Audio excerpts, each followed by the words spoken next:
Bonjour, alors aujourd'hui je vous présente l'oracle de Gaïa. Voici la boîte.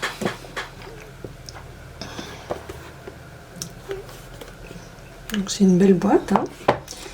Les cartes qui sont quand même assez grandes, hein, par rapport à un jeu de tarot traditionnel. Elles sont bien plus hautes et bien plus larges, hein. Donc ça c'est un tarot traditionnel. Et là c'est vraiment de belles cartes. Très facile à mélanger quand même parce qu'elles sont bien fluides. Dorées sur la tranche, c'est très très joli. Et puis vraiment avec de très beaux dessins que je vais vous montrer à la fin. Voilà. Et à l'intérieur, il y a un livret. Alors que trouve-t-on dans le livret? Bon, une petite explication de l'oracle. Et puis quelques tirages. Tirage à 4 cartes, tirage de base en étoile, tirage des chakras en arc-en-ciel, tirage des relations et tirage double. Et ensuite, il y a l'interprétation de chaque carte avec son numéro, son nom et une affirmation positive à faire suite à la carte. Voilà. Et en gros, c'est tout ce qu'il y a. Voilà. Alors, l'auteur, c'est Tony Carmine Salerno, qui est né à Melbourne en Australie. C'est un artiste qui a beaucoup exploré la spiritualité inhérente à la nature, l'univers et l'humanité.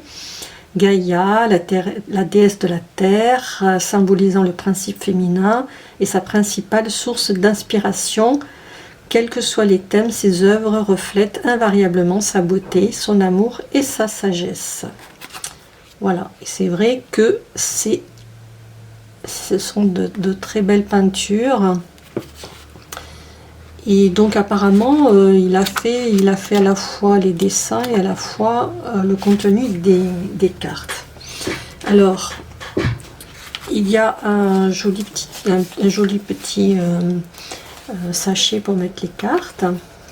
Et puis je vais vous les passer les unes après les autres. Donc là, par exemple, nous avons le voyage sacré, le vent nocturne, le yin-yang, le Sacré-Cœur, la Tentatrice, une danse éternelle, reflet, harmonie, la déesse du clair de lune, ascension, l'arbre de feu, je pense à vous, un message, la paix,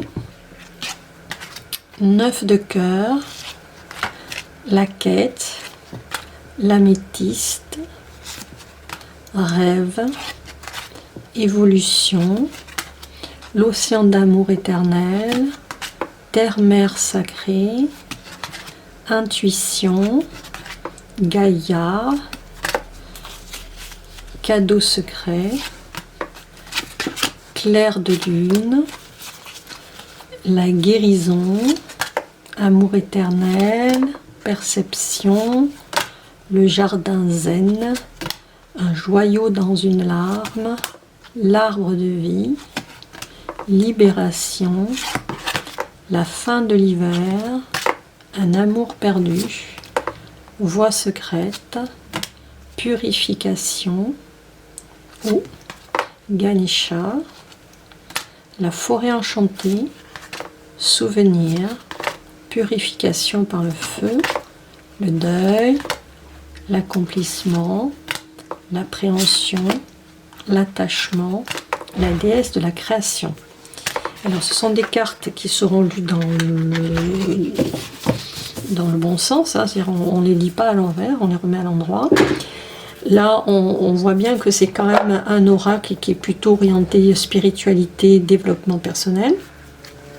Donc en effet on peut faire un tirage complet que de ça, ou alors on peut utiliser juste une carte en fin d'un autre tirage pour avoir une orientation, un complément visant un conseil ou une aide spirituelle pour la personne.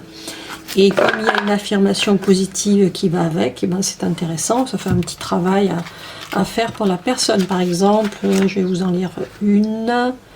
Par exemple, à propos de l'attachement, la 8, hein, lâcher prise, contrainte, peur, on a une affirmation où on dit, on doit dire, je suis libre de tout attachement négatif, je suis guidé par le pouvoir de l'amour, je regarde au-delà de ma peur et je ne vois que l'amour, je mérite d'être heureux ou heureuse, je choisis de suivre mon cœur.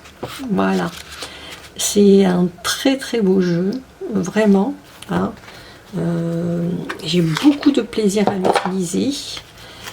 Mais bon, personnellement je l'utilise en complément d'un autre tirage. Voilà. Ça ne veut pas dire qu'on ne peut pas utiliser cet oracle uniquement en oracle principal, hein. Je pense qu'il y en a plein qui l'utilisent en oracle principal. Bon, après c'est chacun choisit ce qui l'attire le plus, mais c'est vrai que les dessins sont magnifiques, c'est vraiment très très beau et très inspirant. Voilà ce que je pourrais dire sur cet oracle. Eh bien, j'espère que ça vous a plu et je vous dis à bientôt.